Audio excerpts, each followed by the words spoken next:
Chris Bishop. Thank you, Mr Speaker. Pleasure to take a brief call on the home and community support payment for travel between clients, Sir, settlement bill. Sir, I'm not a member of the Health Committee, much to my chagrin, but I know that my colleagues on the committee will be doing a good job considering this important piece of legislation. Sir, I want to commend the comments made by my colleague and friend Stuart Smith about the important work that home and community support service workers do in our community.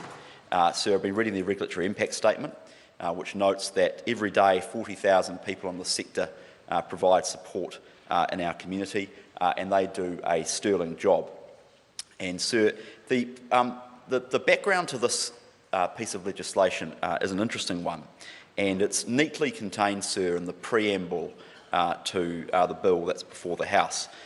Which of course, of course, the background to the bill is that proceedings were filed by the PSA, the Public Service Association, in the Employment Relations Authority, and the question really, in a legal sense, turns on whether or not travelling between appointments is work for the purposes of the Minimum Wage Act, Sir.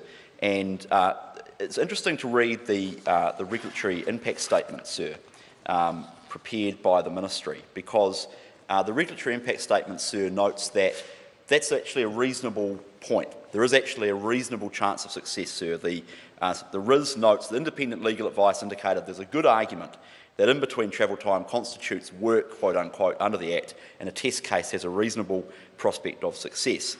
And of course, if that was the case, then providers would be liable to pay home care workers at least the minimum wage rate for their between travel time and potentially 6 years of back pay, which of course, as the RIS notes, was the case, Sir, in Idea Services Limited and Dixon, which is the sleepovers case that people will be aware of. But providers have expressed concern, Sir, they cannot sustain such an outcome, as it would be difficult to remain viable if they had to fund or part fund in between travel time. This could have a negative impact on the delivery of health-funded home care services.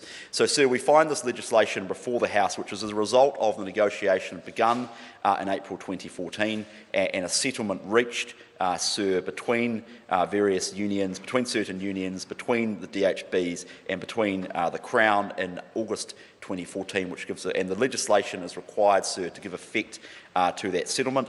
Sir, the aim of the legislation is to provide for an enduring, affordable and sustainable solution. And Sir, I know that my colleagues on the Health Committee will be looking forward to the submissions as to whether or not this legislation will in fact give effect to the aims that I think all parties around the Parliament are looking for, Sir. So with those brief remarks, I commend this bill to the House. Lewis